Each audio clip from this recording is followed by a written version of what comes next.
بيحمل هزيمه النادي المصري لمين؟ اللعيبه كلها، اللعيبه ديت ما تنفعش بتعريفها حمراء، حرام الفلوس اللي بتدفع فيهم، الفلوس اللي بتدفع فيهم حرام حرام حرام.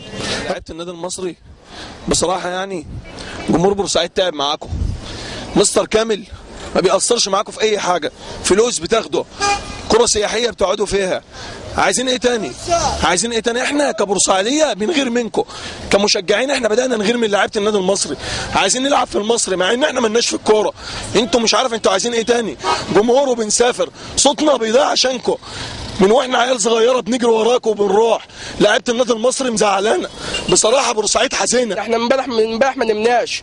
النادي المصري ده نادي كبير ونادي تاريخي وكله عارف بكده. الانديه الشعبيه بتنزل كلها بتنزل. نادي الاتحاد اشمعنى البترول وقف جنب نادي الاتحاد ما وقفش جنب النادي المصري ليه؟ واتحاد الكوره يقف جنب النادي المصري. والاستاد دون بتاع استاد النادي المصري اسمه النادي المصري، ما اسموش الحاج سيد حارب عشانه. استاد بورسعيد دون كله عارف بكده كويس. النادي المصري ده نادي تاريخ وما ينفعش، ولازم كل الناس تقف وراه.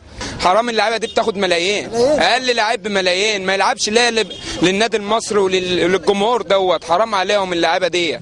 المفروض مستر كامل ابو علي يخصم منهم مرتباتهم مش شهر واحد، شهرين ثلاثه عشان يلعبوا للنادي. واي لاعب مش عايز يلعب للنادي المصري ما يلعبش. احنا دافعين اكتر من 40 مليون جنيه للاعيبه دي حرام يعملوا فينا كده.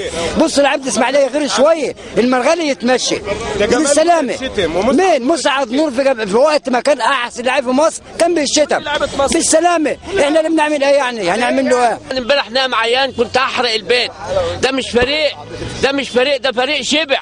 ناس شبعت، ناس جايه شاريينها بملايين ما يسويش تعريف، وبنقول يلا لما الناس اللي واقفه دي هي اللي بتسقف وبتحرق في دمها عشان نيجي هنا. هو ده مثل يعني ايه؟ احنا ما بنشطرش الا في بيتنا. حمل الهزيمه المستر كامل ابو علي، لان ما ينفعش تبطل زياده عن اللزوم دي مع اللعيبه.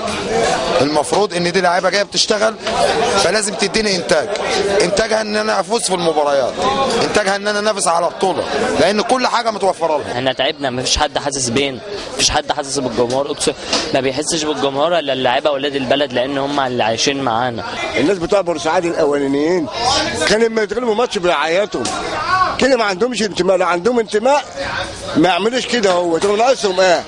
الراجل كمال ابو علي راجل محترم، وهو مش مخليهم عاوزين حاجه. اللعيبه دي عايزه ايه؟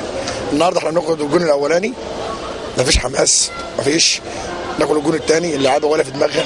انا مش عارف هم عايزين ايه. اللعيبه ما بتحسش بالجمهور.